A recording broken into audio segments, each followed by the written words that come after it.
ನಮಸ್ಕಾರ. ಜಿನಿ ನ್ಯೂಸ್ ವೀಕ್ಷಕರಿಗೆ ಸ್ವಾಗತ. ರಾಜ್ಯದಲ್ಲಿ ಅಧಿಕಾರ ಹಂಚಿಕೆಯ ಗೊಂದಲ ಯಾವಾಗ ಬಗೆಹರಿಯುತ್ತದೆ ಎಂಬುದು ನಮಗೂ ಕೂಡ ಗೊತ್ತಿಲ್ಲ, ನಾವು ಕೂಡ ಕಾಯುತ್ತಿದ್ದೇವೆ ಎಂದು ಸತೀಶ್ ಜಾರಕಿಹೊಳಿ ಹೇಳಿದ್ದಾರೆ. ಈ ಗೊಂದಲ ಅತಿ ಶೀಘ್ರವಾಗಿ ಬಗೆಹರಿಯುವ ನಿರೀಕ್ಷೆ ಇತ್ತು, ಆದರೆ ಯಾಕೆ ವಿಳಂಬವಾಗುತ್ತಿದೆ ಎಂಬುದು ನಮಗೂ ಗೊತ್ತಿಲ್ಲ, ನಾವು ಕೂಡ ಈ ಗೊಂದಲಕ್ಕೆ ತೆರೆ ಬೀಳಲಿ ಎಂದು ಕಾಯ್ತಾ ಇದ್ದೀವಿ ಎಂದು ಹೇಳಿದ್ದಾರೆ. ಜೊತೆಗೆ ಕಾಂಗ್ರೆಸ್ ಪಕ್ಷದೊಳಗೆ ಎಲ್ಲವೂ ಸರಿಯಿಲ್ಲ ಎಂಬುದನ್ನು ಅವರು ಪರೋಕ್ಷವಾಗಿ ಒಪ್ಪಿಕೊಂಡಿದ್ದಾರೆ. ಈ ವಿಷಯದಲ್ಲಿ ಅಂತಿಮ ನಿರ್ಧಾರ ತೆಗೆದುಕೊಳ್ಳುವುದು ಹೈಕಮಾಂಡ್ ಮಾತ್ರ, ಅಲ್ಲಿಯವರೆಗೂ ಎಲ್ಲರೂ ಕಾಯಲೇಬೇಕು ಎಂದು ಸತೀಶ್ ಜಾರಕಿಹೊಳಿ ಸ್ಪಷ್ಟಪಡಿಸಿದ್ದಾರೆ. ಶಾಸಕ ಇಕ್ಬಾಲ್ ಹುಸೇನ್ ಅವರು ಇತ್ತೀಚೆಗೆ ಒಂದು ಹೇಳಿಕೆ ನೀಡಿದ್ದರು. ಡಿಕೆ ಶಿವಕುಮಾರ್ ಅವರಿಗೆ 80 ಶಾಸಕರ ಬೆಂಬಲವಿದೆ ಎಂದು ಅವರು ಹೇಳಿದ್ದರು.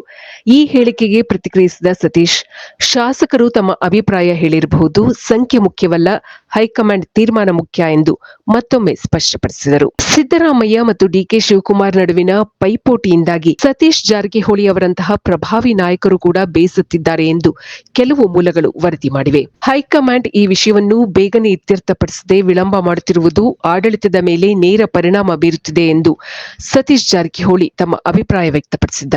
ಫೆಬ್ರವರಿ 9ರಂದು ಹರಿಹರದ ರಾಜನಹಳ್ಳಿಯ ವಾಲ್ಮೀಕಿ ಗುರುಪೀಠದಲ್ಲಿ ನಡೆದ ವಾಲ್ಮೀಕಿ ಜಾತ್ರೆಯಲ್ಲಿ ಪಾಲ್ಗೊಂಡಿದ್ದ ಅವರು ನಂತರ ಮಾಧ್ಯಮಗಳೊಂದಿಗೆ ಮಾತನಾಡುತ್ತಿದ್ದರು.